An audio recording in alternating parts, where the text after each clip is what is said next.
Astaghfirullah. Assalamualaikum warahmatullahi wabarakatuh. Waalaikumsalam. Alhamdulillah wassalatu wassalamu ala Rasulillah wa ala alihi wa sahbihi wa mawalah wa la hawla wa la quwata illa billahi wa ba'du. Hadirin dan hadirat yang dimuliakan Allah Subhanahu wa taala, alhamdulillah di malam hari ini kembali kita bisa duduk untuk bertalabul ilmi.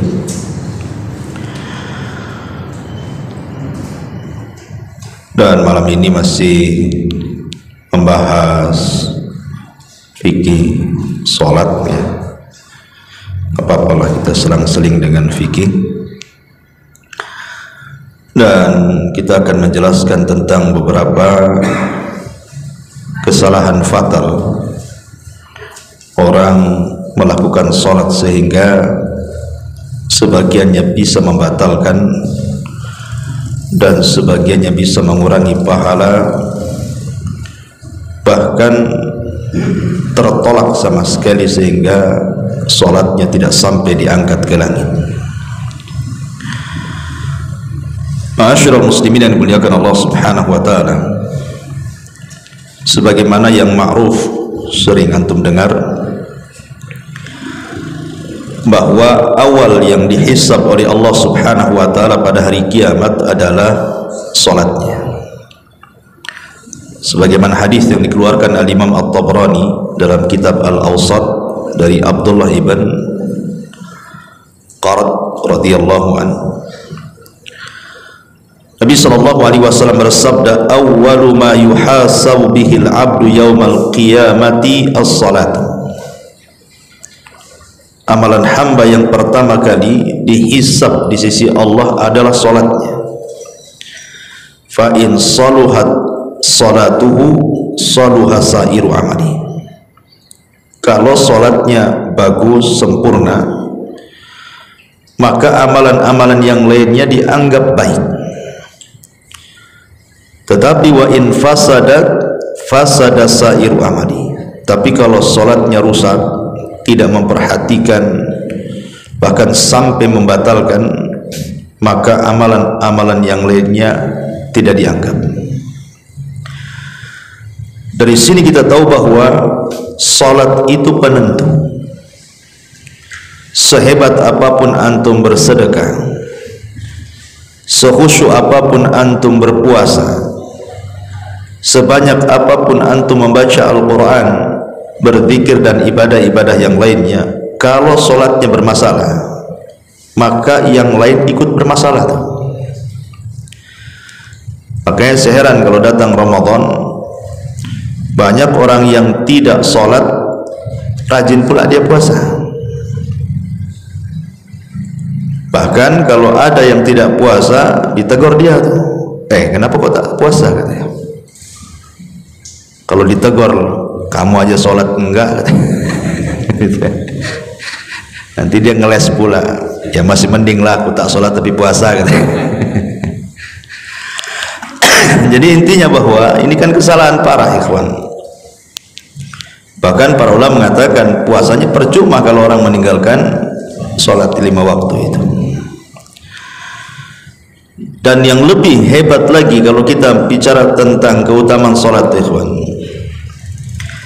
salat itu justru amalan pertama yang akan masuk ke dalam kubur dan akan membela orang yang ada di kubur.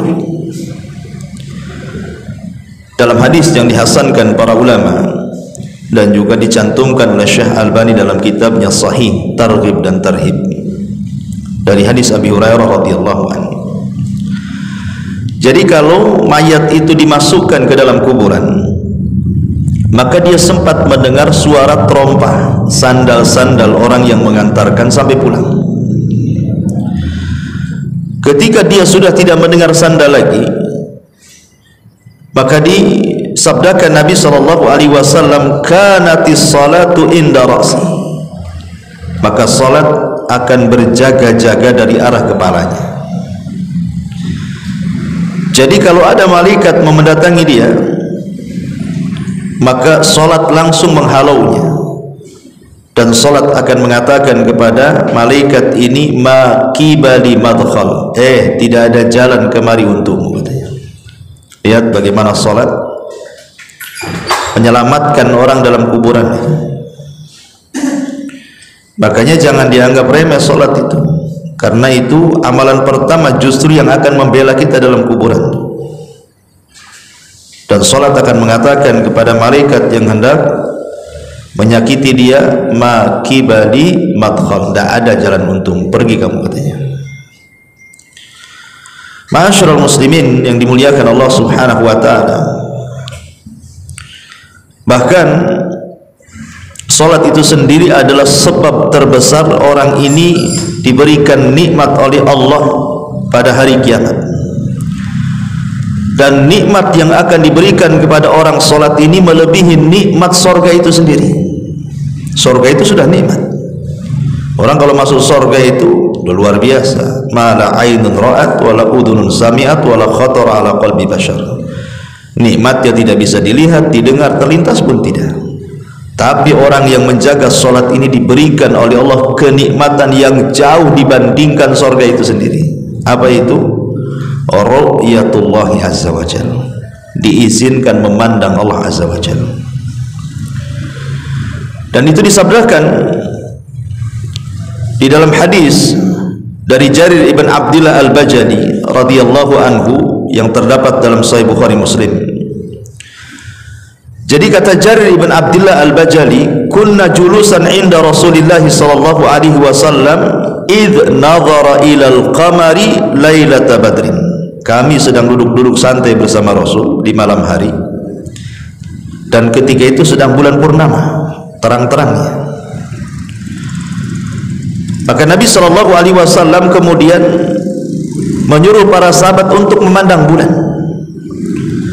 Kata Nabi sallallahu alaihi wasallam, amma innakum satarawna rabbakum kama tarawna hadzal qamar la tudamuna fi ru'yatihi. Kalian kelak pada hari kiamat, kata Rasul, akan memandang Allah seperti kalian memandang bulan di atas tuh. Artinya kalian tidak akan berdesak-desakan saat memandang. Siapa yang mau desak-desakan memandang bulan? Tinggal didongakkan ke langit, nampaklah bulan itu. Artinya bahwa Allah Subhanahu wa taala akan terlihat dan tanpa ada kesulitan untuk memandangnya. Tidak harus berdesak-desakan kayak antum nonton sepak bola itu kan. Tidak, cukup ke atas kiri nampak Allah. Tapi bukan Allah seperti bulan, bukan. Maksudnya yang disamakan ini melihatnya. Bukan zat Allah sama dengan bulan, tidak. Maksudnya melihat Allah sama dengan melihat bulan. Ya. Kemudian kata Nabi sallallahu alaihi wasallam, fa in istata'tum alla tughlabu an salati qabla tulu'i syamsi wa qabla ghurubiha faf'alu, kata Rasul. Maka jika kalian sanggup untuk tidak terkalahkan di dalam menjaga salat sebelum terbit matahari alias salat subuh, wa qabla ghurubiha, dan sebelum terbenam matahari alias salat asar, faf'alu, maka lakukanlah. Dengan itu kalian bisa memandang Rabb kalian. Jadi dari sini kata para ulama ketika memberikan catatan kepada hadis ini, lihat bagaimana salat itu adalah sebab terbesar kita mendapatkan nikmat ru'yatullahi azza wa jalla, bisa memandang Allah. Terutama orang yang menjaga dua salat subuh dan asar. Jadi semakin kita banyak melakukan salat ditambah dengan yang sunnah-sunnah, maka semakin banyak pula kemudian kita akan memandang wajah Rabb kita. Bahkan ulama mengatakan kalau orang memperbanyak salat baik yang wajib ataupun yang sunnah, secara otomatis dia akan banyak berdiri. Ketika orang banyak berdiri di dunia, maka dia akan sedikit berdiri di padang mahsyar, karena dia sudah sepanjang hidupnya berdiri terus untuk Allah. Tidak mungkin suruh berdiri lagi di padang mahsyar dengan waktu yang lama. Maka dia tidak akan lama-lama berdirinya di padang mahsyar itu. karena dia sudah terlampau lama berdiri untuk Allah ketika di dunia. Lihat bagaimana keagungan salat. Dan nikmat memandang Allah juga bagi orang-orang yang menjaga salatnya itu disebutkan di dalam surah Al-Qiyamah. Antum bisa baca pada ayat 22 sampai 32. Ketika Allah Subhanahu wa taala menceritakan tentang kenikmatan penduduk sorga dan kenikmatan dan azab penduduk neraka, Allah katakan wujuhu yawma idzin nadhirah. Wajah-wajah orang-orang yang beriman pada hari itu berseri-seri. Kenapa? Ila rabbiha nadhirah, karena mereka mampu memandang Allah. Tapi di sisi lain Allah mengatakan wa wujuhu yawma idzin basirah, tapi wajah orang-orang kafir itu mereka bermuka suram. Kenapa? Tadhunnu an yuf'ala biha faqirah, mereka yakin bahwa akan ditimpakan kepada mereka malapetaka yang besar. Kemudian Allah mengatakan kalla idza balagatit taraq wa qila man raq wa dhanna annahu al-firaq wal tafatis saqu bis-saq ila rabbika yawma idzinil masaq. Di sini syahidnya fala saddaqa wala shalla walakin kadzdzaba wa tawalla. Sekali-kali jangan seperti itu.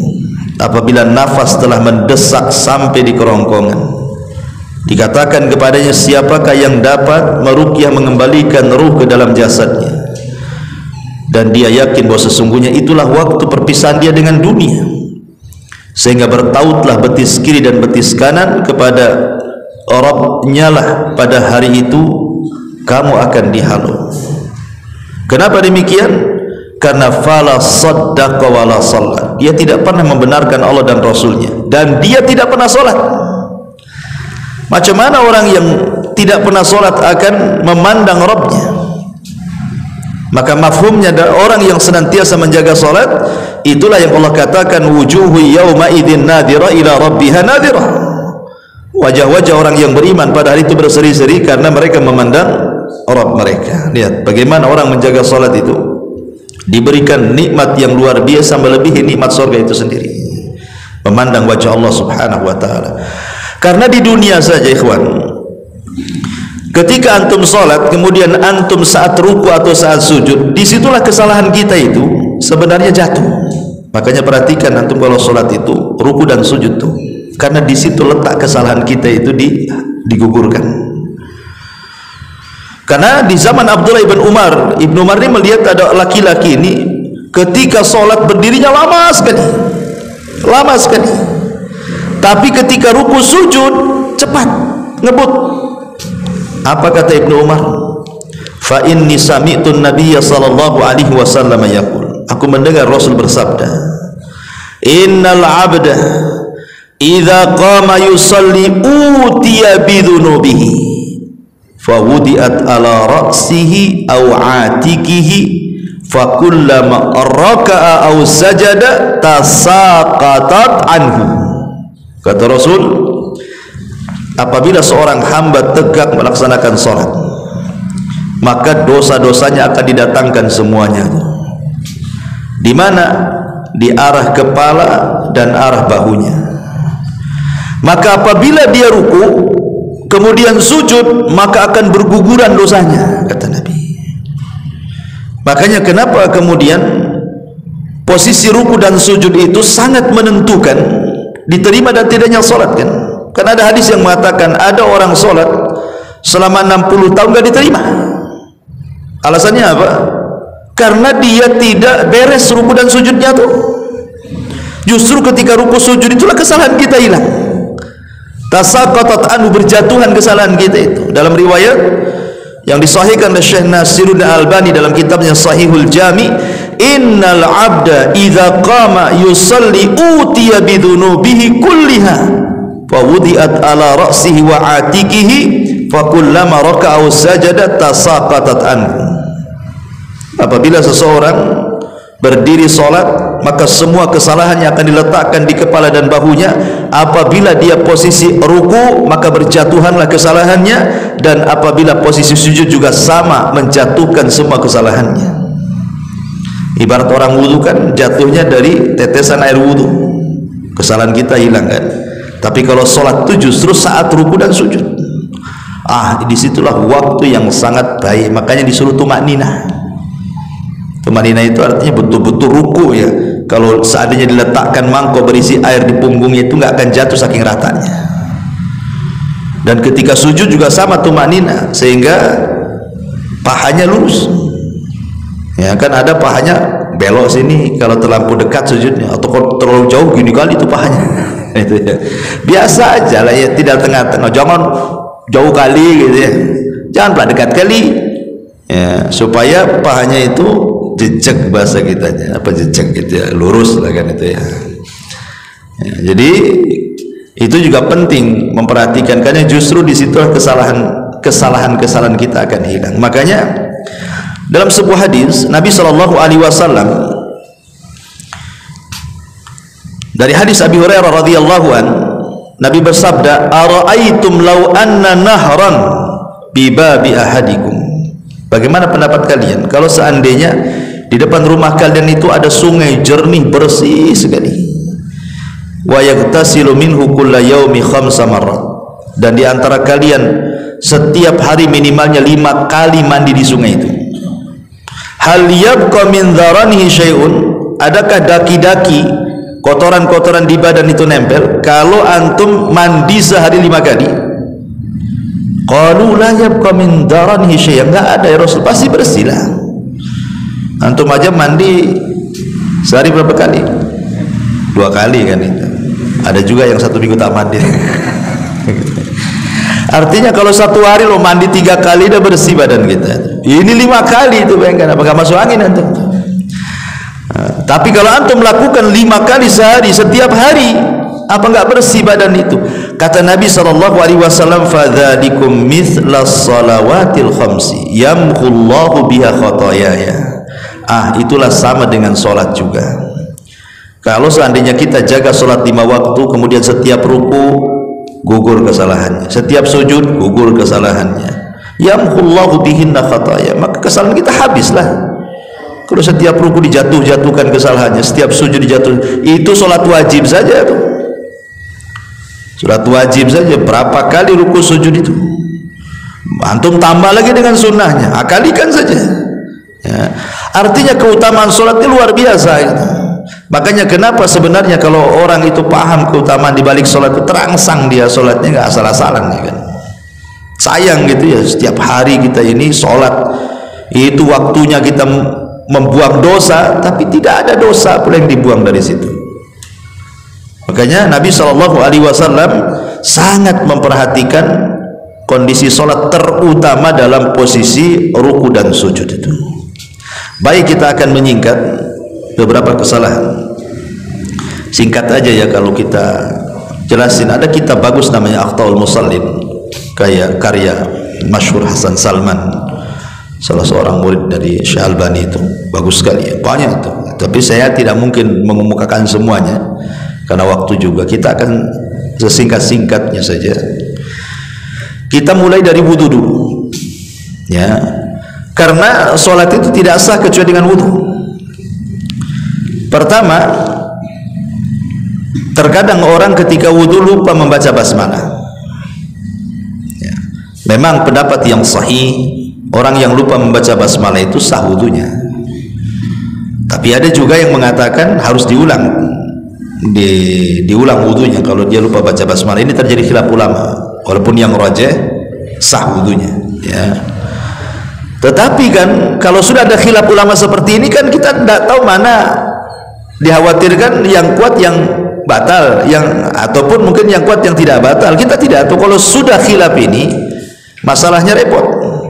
Makanya biar keluar dari khilaf ulama, baca saja ya, baca saja. Dan kalau ingat tidak ingat di awal, baru ingat kemudian di pertengahan, ya nggak apa-apa kata ulama, kita baca basmalah di pertengahan wudu. Ini yang pertama. Yang kedua, dalam gerakan, ada gerakan-gerakan itu yang dalam sifat sholat wudu Nabi tidak disyariatkan diulang, seperti umpamanya mengusap kepala, itu kan tidak disyariatkan diulang, cuma 1 kali saja ya.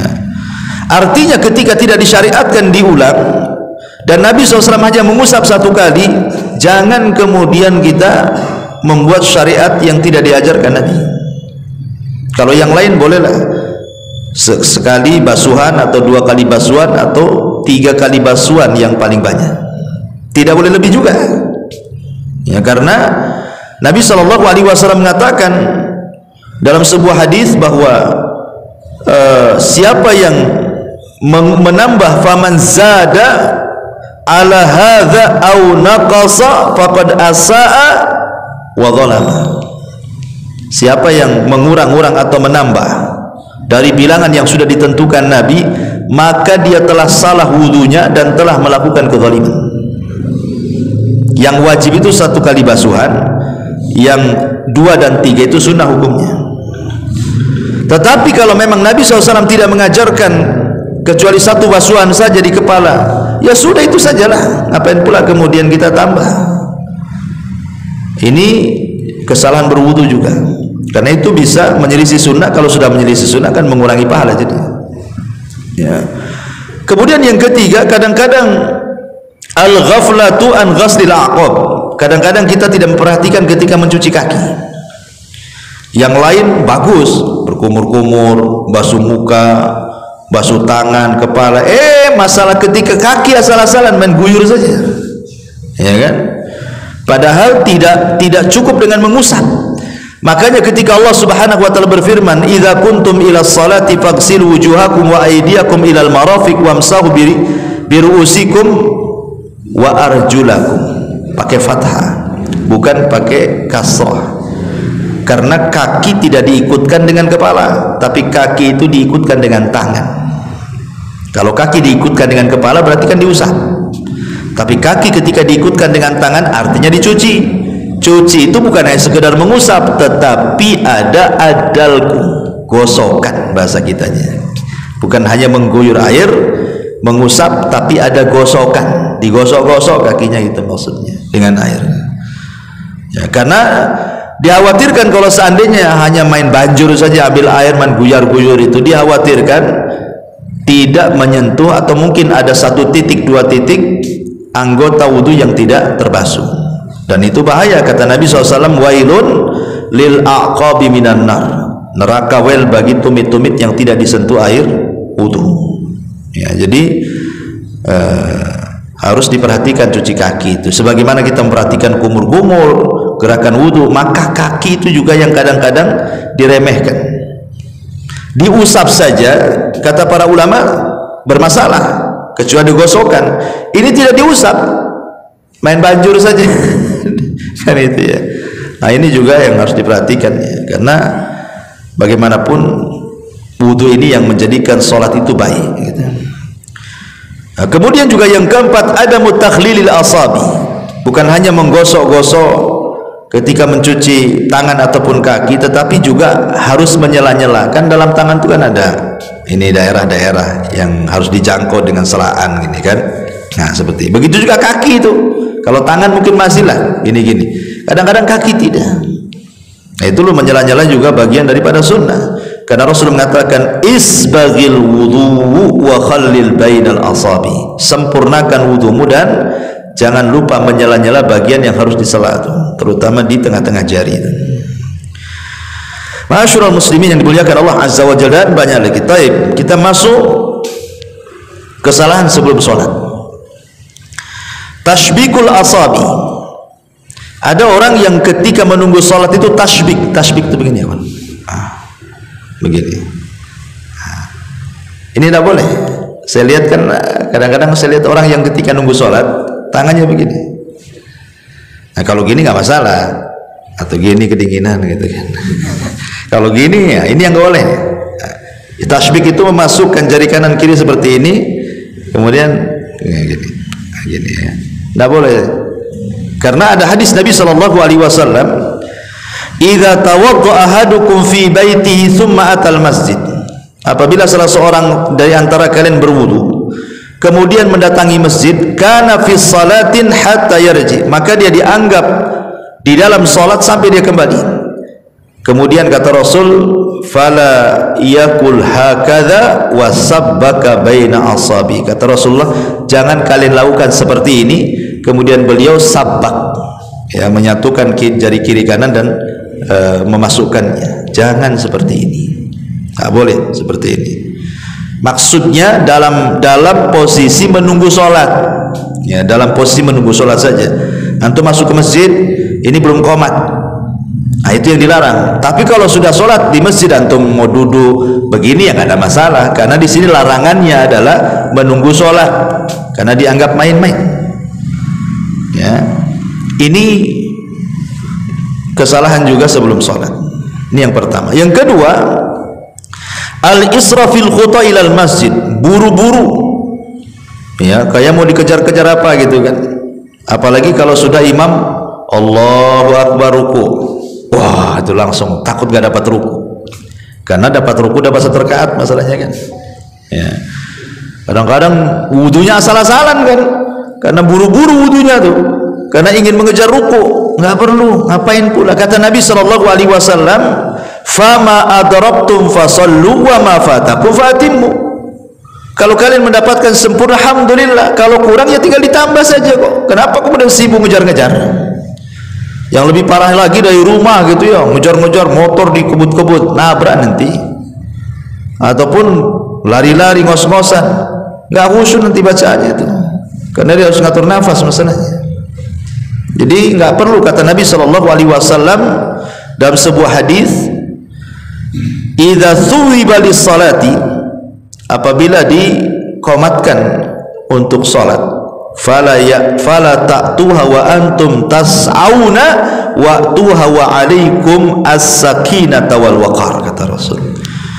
Maka jangan mendatangi dan kalian tergesa-gesa, tenang saja, santai saja, ya, masuk ke masjid, tidak apa-apa. Apa yang didapati alhamdulillah, apa yang kurang tambah, selesai, apa masalahnya.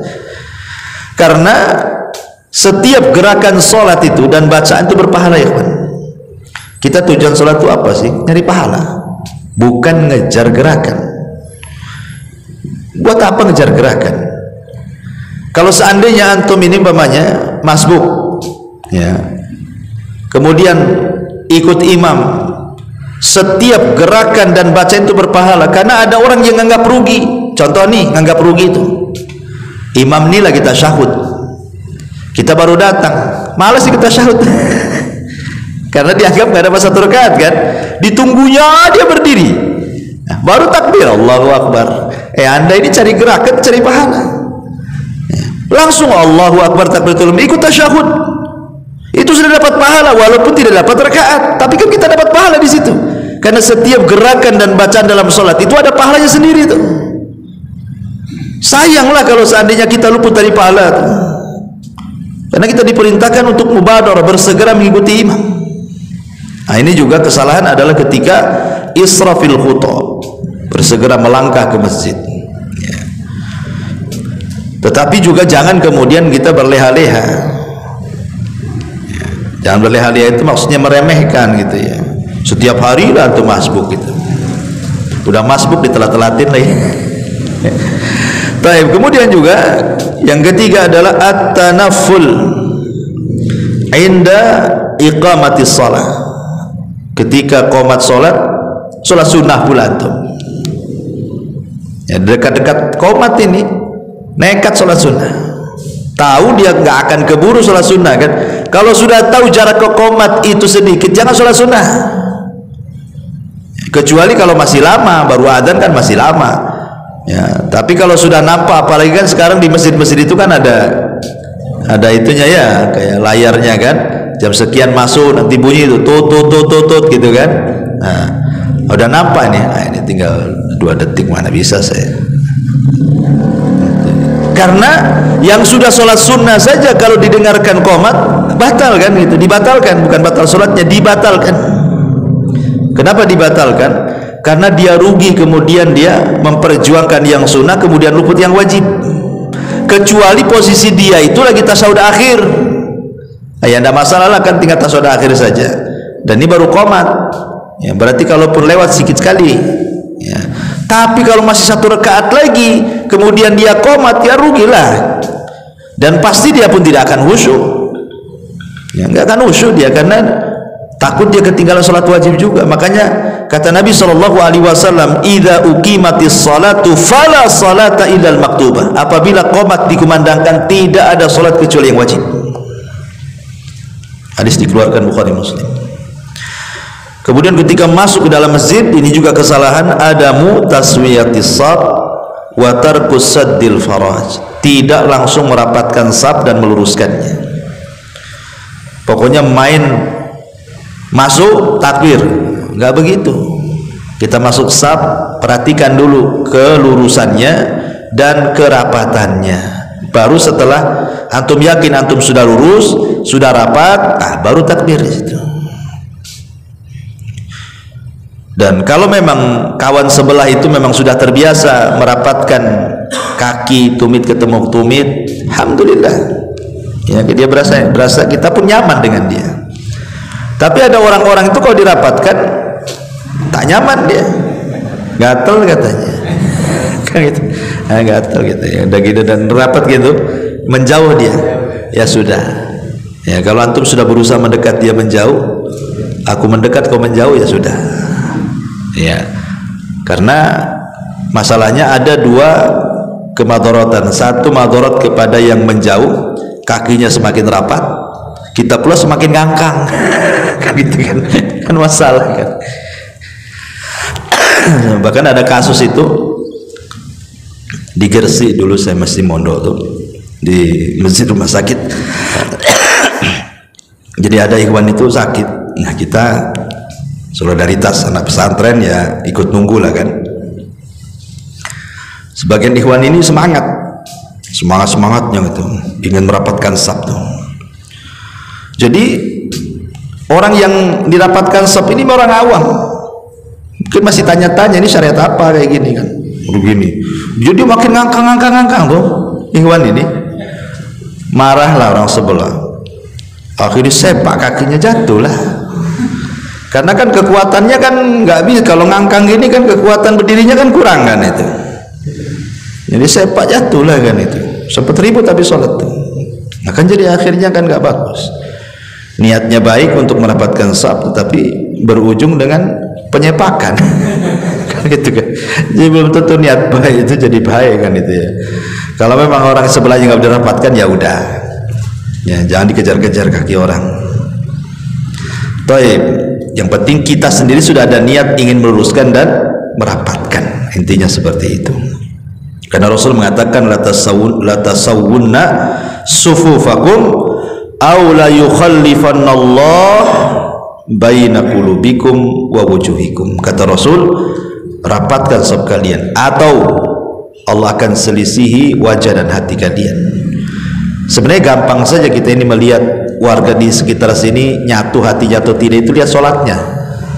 Kalau sholatnya centang perenang safnya ada, berarti banyak masalah di tempat ini, hatinya nggak sama tuh ya. Tapi kalau rapat-rapat safnya itu berarti bersatu lah, karena hadisnya seperti itu.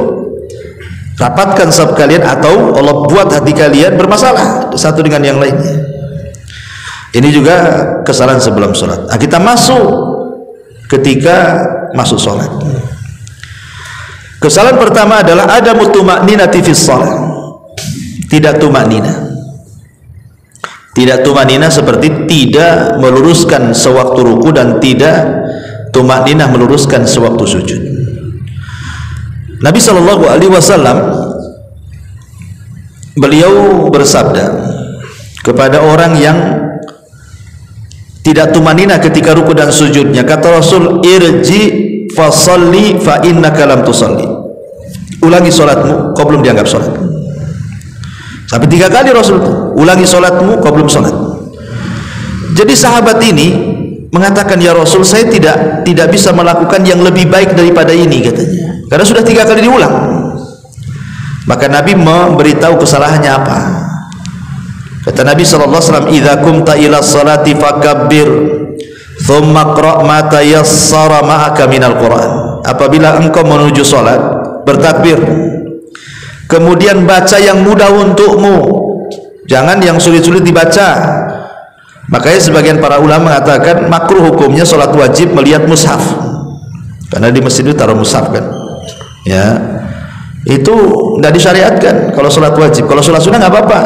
Sholat malam antum ingin 30 juz baca Quran nggak masalah, ya. Tapi kalau sholat wajib jangan, karena di sini Rasul mengatakan apa? Summa qra' ma tayassara minal Quran, baca yang mudah. Kalau Al-Baqarah tidak hafal, Al-Fil, ya. Kalau suruh sapi betina tak hafal, surah gajah aja lah kan. Al-Baqarah panjang, Al-Fil kan cuma sejengkal aja, ya. Ya, karena kita disuruh yang mudah saja, jangan takalluf. Kita sedang sholat wajib masalahnya. Kalau sholat sunnah nggak apa-apa, pegang Quran duduk aja boleh, kita sholat sunnah itu. Kalau sholat wajib kalau bisa jangan takalluf, jangan membebani diri. Summarka hatta tatma'inna rakian, kemudian ruku sampai tumakninah rukunya.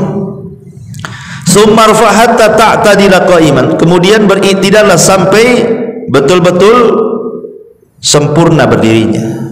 Summasjud hatta tatma'inna sajidan, kemudian sujud sampai tumakninah dalam sujudnya. Summarfa hatta tatma'inna jalisan, kemudian duduklah di antara dua sujud sampai kau tumakninah. Summasjud, kemudian sujud kembali hatta tatma'inna sajidan.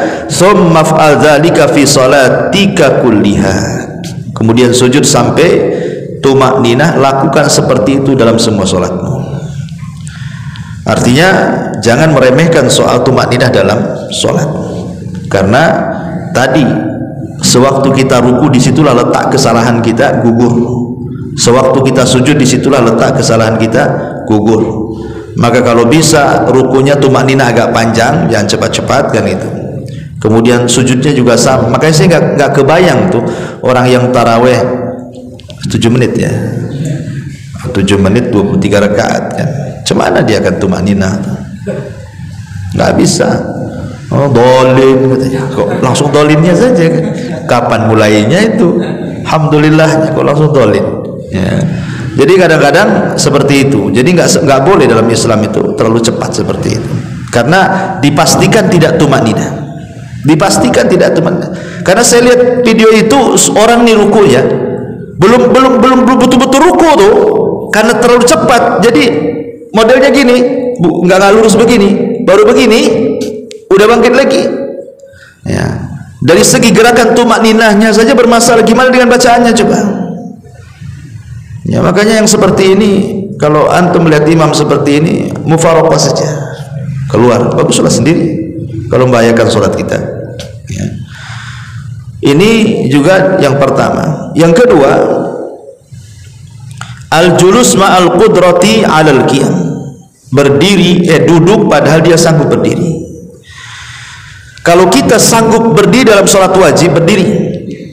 Umpamanya antum habis kesandung, agak sakit lah kaki itu, tapi masih bisa berdiri, ya. Nggak ada alasan kalau masih bisa berdiri jangan duduk, kecuali kalau dengan berdiri antum tidak tahan sakit gitu kan, ya. Orang punya asam urat itu kalau berdiri memang sakit tuh, ya kan, kayaknya dicucuk-cucuk gitu ya. Nah itu nggak masalah duduk kan, karena memang berdiri memadaratkan kan. Sebab kalau tetap berdiri dengan menahan sakit nggak akan khusyuk kan gitu dia bacaannya kan. Tapi kalau dia sanggup berdiri jangan duduk, karena berdiri dalam sholat wajib itu rukun. Kalau dia sanggup berdiri kemudian duduk, batal sholatnya, karena meninggalkan rukun masalahnya. Lain kalau sholat sunnah boleh. Nabi SAW ketika di masa tuanya beliau sholat sunnah duduk, tetapi Rasul memberikan arahan kepada kita, ketika kita sholat sunnah, pemain sholat malam antum sambil duduk, pahala orang yang sholat sunnah sambil duduk padahal dia bisa berdiri dapat separuh daripada sholat yang berdiri. Jadi pahalanya separuh, ya. Baik. Kemudian juga kesalahan yang lainnya, yang nomor 3, musabaqatul imam.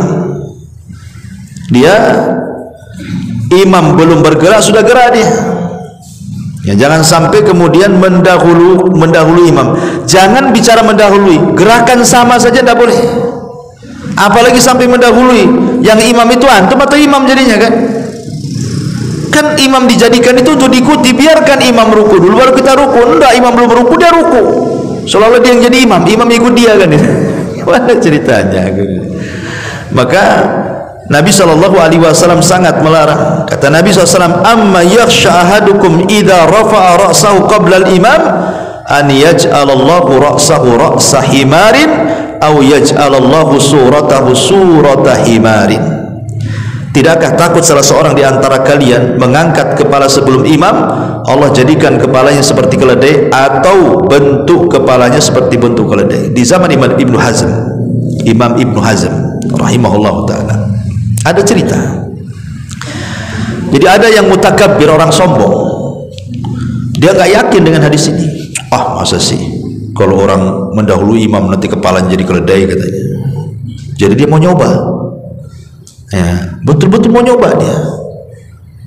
Akhirnya dicoba sama dia sebelum imam mengangkat, tiba-tiba kemudian dia mengangkat kepala sebelum imam. Subhanallah, Allah berikan keajaiban, langsung Allah adab seketika, kes, kepalanya jadi keledai. Itu di zaman Imam Ibnu Hazm. Imam Ibnu Hazm itu imam dari Cordova sana, Maroko, ya, Andalus zaman dulu. Kitabnya namanya Muhalla, yang kata Ibnu Taimiyah tidak lengkap kalau perpustakaan tidak ada kitabnya Imam Ibnu Hazm.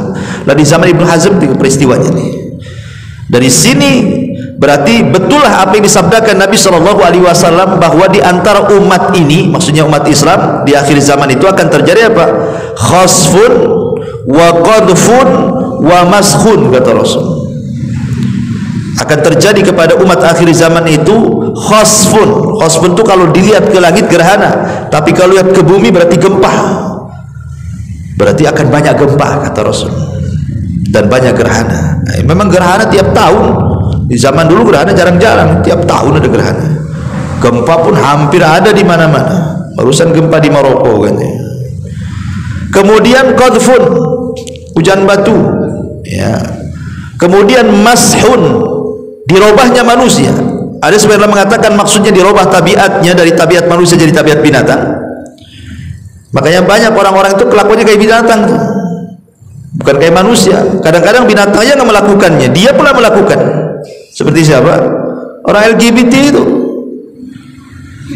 Binatangnya nggak melakukan, dia aja melakukan.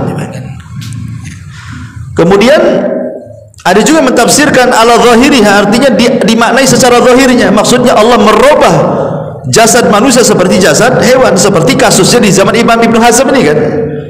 Dia nyoba-nyoba, mana ada kalau saya mendahului imam kepala jadi keledai. Betul jadi keledai. Nah, itulah makanya bagaimana Allah Subhanahu wa taala murka kepada orang yang menyelisih sunnah Nabi. Kemudian juga di antara kesalahan selanjutnya adalah adamul mubadarati ila dukhuli fi sholati hala sujudil imam. Enggak mau bersegera, imam lagi sujud, nunggu dulu dia. Imam lagi tasyahud, nunggu dulu. Pokoknya dia maunya ketika imam berdiri baru ikut dia. Kalau selain posisi berdiri atau rukuk nggak mau ikut dia. Nah, ini juga kesalahan. Karena imam dijadikan untuk diikuti, sudah saya jelaskan tadi. Bahkan ada hadis Nabi mengatakan, idza ji'tum ila sholati wa nahnu sujudun fasjudu wala ta'udduha syai'an. Apa kata Rasul? Kalau datang kalian dan kami sedang sujud, bersegera ikut gerakan, kata Rasul.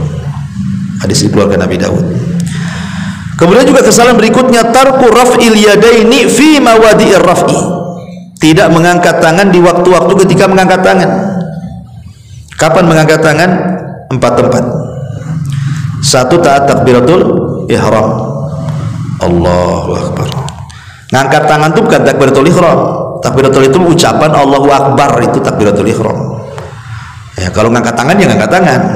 Ya, ini 1. Ya.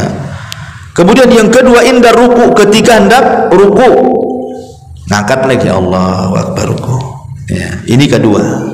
Kemudian yang ketiga, inda raf'i minhu, ketika bangkit dari ruku, angkat tangan lagi Allahu akbar. Ya. Kemudian yang terakhir, wa inda raf'i minat tasyahhudil awal, dan ketika bangkit dari tasyahud awal, Allahu akbar. Berarti ngangkat tangan 4 tempat nih. Ya, takbiratul ihram Allahu akbar, saat ruku Allahu akbar, bangkit dari ruku Allahu akbar, kemudian setelah tasyahud awal bangkit ke rakaat berikutnya, angkat tangan lagi. Ya, saya lihat ada orang yang Setiap gerakan angkat tangan dia. Tapi ada juga yang setiap gerakan tidak ada angkat tangan juga, takbiratul ihram saja. Ada yang terlalu ekstrim, angkat tangan semua.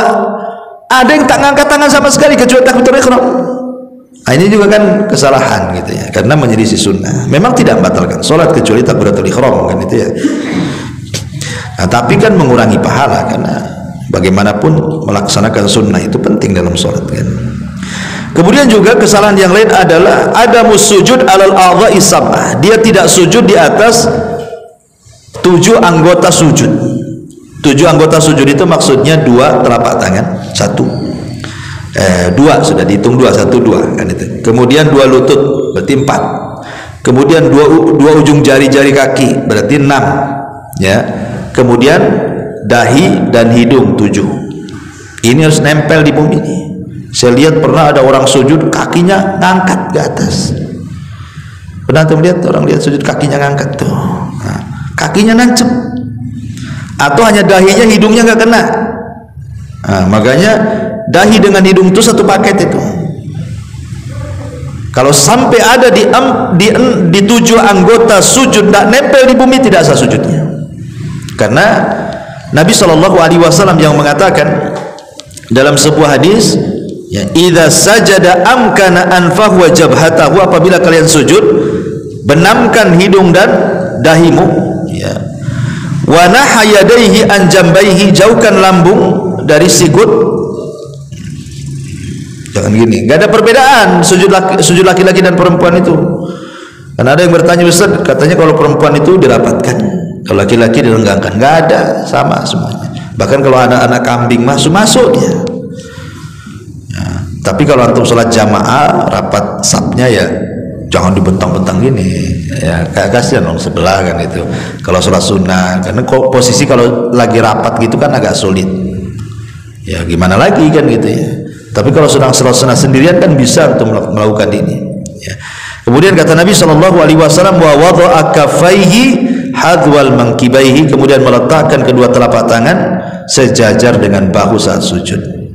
Wa kana yumakkinu rukbataihi, dan menancapkan kedua lututnya, wa atraf qadamaihi, dan ujung-ujung telapak kakinya. Berarti 2 ujung telapak kaki, 2 lutut, 2 telapak tangan, dahi dan hidung, itu disebut dengan arkan sujud ya, rukun-rukun sujud di situ. Nah, kemudian kesalahan berikutnya adalah ketika sholat dia mengangkat suara saat berzikir ya, sebelahnya keganggu. Karena ada orang yang dia saking khusyuknya dia nggak sadar waswasnya itu sampai mempengaruhi sebelah kanan sebelah kiri. Itu tidak boleh ganggu orang sebelah kanan kiri. Kenapa? Karena Rasul yang mengatakan ayyuhan nas inni imamukum, wahai ala inna kullukum, afan, hadis ini dikeluarkan oleh Imam Abu Dawud, ala wa inna kullukum munaji rabbahu, ingatlah kalian itu sedang bermunajat kepada Allah. Fala yu'dhiyanna ba'dukum ba'dha, jangan menyakiti sebagian kalian dengan sebagian yang lainnya. Wala yarfa ba'dukum ala ba'din fil qira'ah, jangan kencang-kencang kalian ketika membaca bacaan dalam salat, nanti keganggu orang sebelahnya nggak khusyuk. Lebih parah lagi loh, was-was nggak sikat gigi lagi kan keluar semua baunya kan, lebih parah lagi itu ya, jangan ganggu ya. Ingat, makanya ketika Rasul mengatakan, ditanya sahabat Rasul, apakah Tuhan kami ini jauh sehingga kita harus manggil-manggil, ataukah Tuhan kita ini dekat sehingga harus berbisik-bisik ya? Maka turunlah ayat, wa idza sa'alaka ibadi anni fa inni qarib ujibu da'watad da'i idza da'an falyastajibu li wal yu'minu bila alam biarsyud.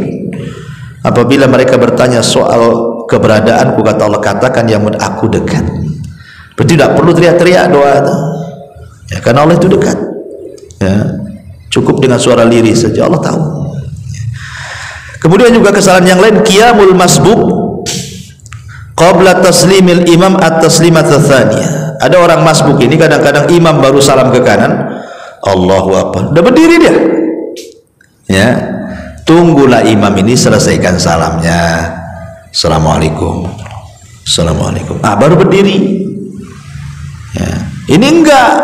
Makanya kata Imam Syafi'i rahimahullahu taala, wa man sabaqahul imamu bi syai'in minas salati lam yakum liqada'i ma alaihi illa ba'da faraghil imami minat taslimataini, kata Imam Syafi'i. Orang yang telat masbuk datang, ketika hendak menyempurnakan sholat rakaat berikutnya, jangan bergerak sampai sempurna 2 salam imam. Sempurnakan 2 assalamualaikum, assalamualaikum. Baru kita berdiri yang masbuk tuh. Ya. Mau kemana juga tuh buru-buru. Baik. Kemudian juga yang selanjutnya adalah at-tahawun fil qiyam bastu adh-dhira'aini fi sujud. Bastu dhira'aini fi sujud. Dia tidak mengangkat sikut saat sujud, malah merebahkan tangan. Jadi harusnya kan sikutnya diangkat. Ini direbahkan begini. Kan ada orang yang begini kan, direbahkan. Harusnya kan diangkat begini, bukan direbahkan. Karena itu gaya anjing masalahnya. Itu anjing duduk, ya. Kata Nabi SAW, idza sajadta fadha kaffaika warfa mirfaqaika. Kalau sujud, letakkan kedua telapak tanganmu, jauhkan kedua sikutmu. Karena Nabi mengatakan, i'tadilu fis sujud wa la yabsutu ahadukum dira'aihi imbisatal kalbi. Di sini ada larangan. Tidak boleh salah seorang kalian ketika sujud itu seperti duduknya anjing.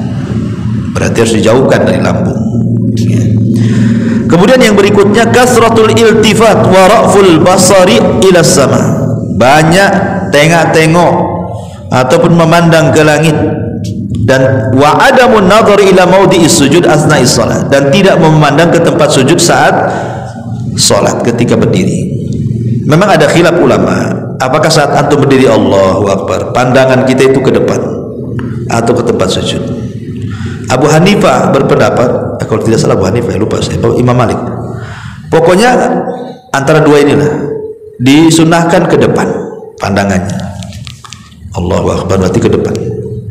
Kenapa? Karena berdalil dengan ayat Al-Qur'an, fa aina ma tuwallu fa thamma wajhullah. Dimanapun kau memandang, disitulah wajah Allah. Jadi boleh memandang ke depan. Tapi sebenarnya mengatakan tidak, ke tempat sujud. Jadi begini.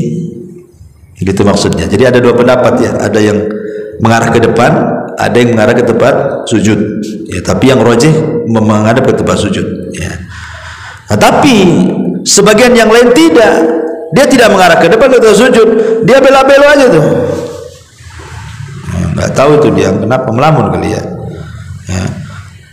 Apalagi kalau umpamanya ada cicak jalan kan, perhatiin cicaknya kemana-kemana masuk. Lagi sholat kan, itu kan bahaya. Apalagi kalau sampai kawin, makin husul lagi. Nengoknya kan. Jadi jangan sampai gitu, karena itu kenapa? Itu bagian daripada dia sedang kecurian setan itu. Bukan kecurian dompetnya, tidak, tapi husu dia dicuri setan. Ikhtilas min ikhtilasi syaitan, wa huwa yakhtalisu min ikhtilasi syaitan, kata Rasul. Dia sedang dicuri itu sama setan husunya tuh. Taib. Kemudian yang selanjutnya adalah ad-duhulu ilal masjid bi rawaihil khabithah. Dia tidak menjaga keharuman badan. Ya, harusnya ya kalau sholat itu, kalau sholat sendiri nggak apa-apa, tapi kalau sholat jamaah ya kalau bisa agak harum lah pakaian itu. Ya, udah maaf ketiaknya bau gitu kan, udah nggak pakai parfum, yang sebelahnya itu udah menikmati betul. Karena masalah jadinya, kawan. Antum kalau nggak mandi minimal pakai parfum. Sudah tak mandi nggak pakai parfum, aduh lebih bangkai dari bangkai nanti. Gitu ya. Jadi ya Nabi itu suka berparfum. Kemana-mana kalau bisa bawa parfum. Nah, apalagi kalau sholat. Jadi kita khusyuk di sebelahnya pula khusyuk. Sebab kalau bau yang kita khusyuk sebelah tak khusyuk. Kan ya? Mungkin kalau lihat antum lagi, mungkin mikir-mikir kalau sebelah itu. Malas ada sebelah dia kan. Itu ya kan. Taib. Taib, dan banyak lagi. Tetapi yang ingin saya jelaskan yang lebih tajam lagi, hal-hal yang bisa membatalkan sholat. Jelas ini batal sholat ini. Ya. Dan ini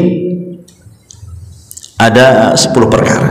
Ya. Jangan sampai antum melakukan ketika sholat, karena dipastikan batal sholatnya. Dan membatalkan sholat itu karena dua perkara. Pertama, karena antum melakukan yang diharamkan, atau karena antum meninggalkan yang diwajibkan. Jadi batalnya sholat itu cuma dua perkara ini: melakukan yang diharamkan atau meninggalkan yang diwajibkan. Adapun melakukan yang diharamkan, satu, makan minum secara sengaja. Ya, antum lagi makan roti, takbiratul ihram, itu tidak boleh. Lepehkan dulu lah makanan itu. Ya, ini jelas tak boleh. Ya, batal sholatnya kalau secara sengaja gitu. Pemain antum lupa sikat gigi, ada pula 3 beras masih nyangkut, lepas pula dari gigi itu, akhirnya antum kunyah-kunyah. Kalau antum sengaja dikunyah-kunyah, telan, nah itu main-main antum tuh. Ya, sebaiknya antum lepehkan. Ya, lepehkan, jadi maksudnya dia ditampung lah, ambillah sama tangan, masukkan ini ya ke pesak, ya kan, nanti habis sholat jadi duit. Taib. Ini yang pertama. Yang kedua, al-kalamu amdan fi ghairi maslahatis shalah. Ngomong secara sengaja yang tidak ada kaitan dengan maslahat sholat. Ngomong sengaja, Allahu Akbar, handphone orang-orang Afan lagi sholat. Itu tidak boleh kalau ngomong di luar maslahat sholat itu. Karena di zaman Rasul itu ada seorang sahabat, saya lupa namanya, jadi samping dia itu bersin haji gitu. Mungkin karena dia terbiasa refleks mendoakan orang bersin, yarhamukallah gitu. Jadi orang mandang-mandang semua sama dia. Ya, ada apa orang di depan lagi sholat tuh, orang memandang dia. Sampai ketika kemudian selesai sholat, maka Nabi SAW memberikan wejangan. Nah, maksudnya jangan dijawab, karena sholat itu perlu kekhusyuan. Ya. Baik, kemudian yang nomor 3 adalah al-amalul katsiru amdan, banyak bergerak. Nggak ada jalan, nggak ada hajatnya bergerak, banyak bergerak. Ya, jadi jangan banyak bergerak yang tidak ada hajatnya dan bukan jenis sholat. Bukan jenis sholat, tapi banyak bergerak. Walaupun para ulama itu membedakan, kalau sedikit ya dimaafkan, seperti kalau mazhab Syafi'i itu kan 3 gerakan kan itu ya.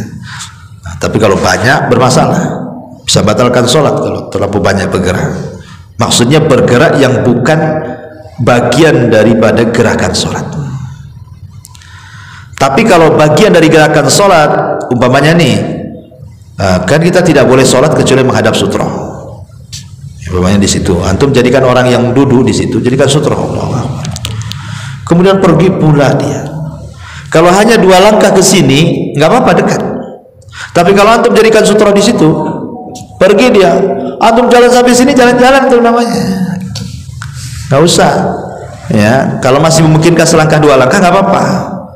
Tapi kalau jauh kali, nanti orang nengok sholat gaya apa itu? Ini sholatnya Wahabi nih. Kalau salah kan gitu. Ya. Baik. Kemudian yang nomor 4, adz-dzahiku fi sholati, tertawa dalam sholat. Tertawa, entah antum menghayalkan apa atau tertawa. Ya. Kan kadang-kadang itu, kadang ada juga orang cerita itu dia tertawa gara-gara lihat anekdot di kaos orang. Allahu Akbar, tengok anekdot, mungkin ada anekdot di situ, bahasa apa, terbaca, ketawa dia, batal sholatnya. Makanya jangan ganggu orang sholat. Kalau tahu kaos-kaos itu jangan, ini mesti politik nih maksudnya. Kaos partai. Sampai ada cerita itu, ketika dia tasyahud itu kan gini, sekali yang di sampingnya nomor turut 2 jadi gini tasyahudnya. Berarti bolonnya lagi. Ini kan main-main aja sholatnya. Kemudian juga yang nomor 5, al-khata'u fil qiraati idza ghayyara al-ma'na. Ya, kesalahan dalam bacaan yang sampai merubah makna, di mana maknanya ini sangat parah, bahkan bisa sampai kekufuran. Nah, ini jelas. Ya, kalau sampai fatal sekali merubah maknanya, maka tidak sah sholatnya. Tapi karena, kalau bukan karena mungkin lidahnya yang susah gitu kan, memang sudah berusaha lidahnya susah, ya memang gimana lagi, orang kita ini bukan lidah Arab kan gitu. Kemudian yang nomor 6, takhalluf al-ma'mum an imamatihi bi ruknaini. Ketinggalan 2 rukun karena imamnya cepat-cepat, ketinggalan 2 rukun kita. Umpamanya kita mau tumaninah, Allahu Akbar, baca. Imam ruku, kita belum selesai bacaan, masih baca saja. Imam i'tidal, kita pula baru ruku. Berarti 2 lewat tuh, batal sholatnya. Jangan kelewat 2 rukun. Kalau imam ruku segera ruku lah, jangan nunggu dia i'tidal. Nah, ini batal sholatnya. Nah, kemudian yang nomor 7, ma'abtalat tahara kal hadathi wa aqlillah milibil. Antum habis wudu makan daging unta, kan daging unta pendapat yang kuat batal wudunya. Kalau daging kambing nggak masalah ya.